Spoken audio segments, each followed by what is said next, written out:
Est-ce que ça a un rapport avec la coagulation? Est-ce que ce serait pas un médicament pour éviter les caillots de sang? C'est une protéine pour avoir une bonne tête le matin. L'antithrombine, c'est une protéine de régulation de la coagulation. C'est un puissant inhibiteur du processus de coagulation que l'on peut assimiler à un anticoagulant que l'organisme sécréterait naturellement.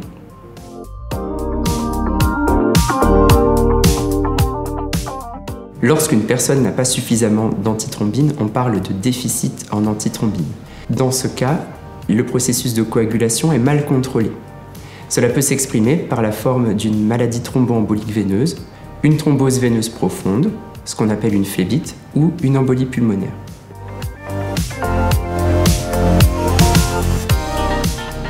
Les patients peuvent présenter un déficit en antithrombine dans deux grandes circonstances. Dans le premier cas, les patients présentent un déficit constitutionnel en antithrombine, c'est-à-dire qu'ils présentent une anomalie génétique qui ne permet pas de synthétiser l'antithrombine dans une quantité ou une qualité suffisante. Il s'agit d'un déficit héréditaire qui est transmissible à la descendance. D'autres patients présentent un déficit acquis en antithrombine que l'on retrouve dans certaines pathologies, en particulier des pathologies du rein ou du foie, ou lors de certains traitements.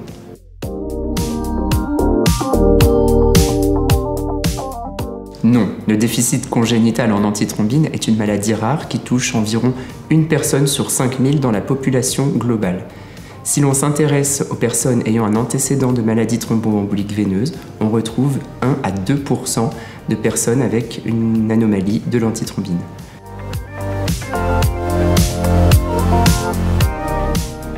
Il existe deux grands types de déficit en antithrombine. Le premier est un déficit de type quantitatif. L'organisme ne synthétise pas une quantité normale d'antithrombine, mais elle est normalement fonctionnelle. Le deuxième grand type est un déficit de type qualitatif. L'organisme peut synthétiser une quantité normale d'antithrombine, mais elle ne fonctionne pas normalement.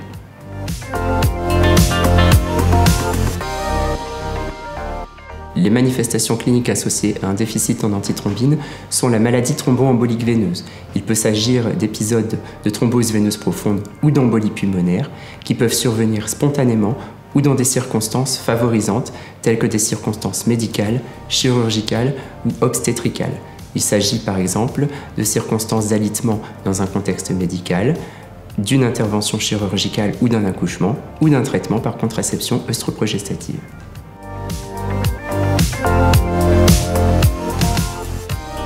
Non, il est impossible de guérir d'un déficit en antithrombine s'il est d'origine constitutionnelle.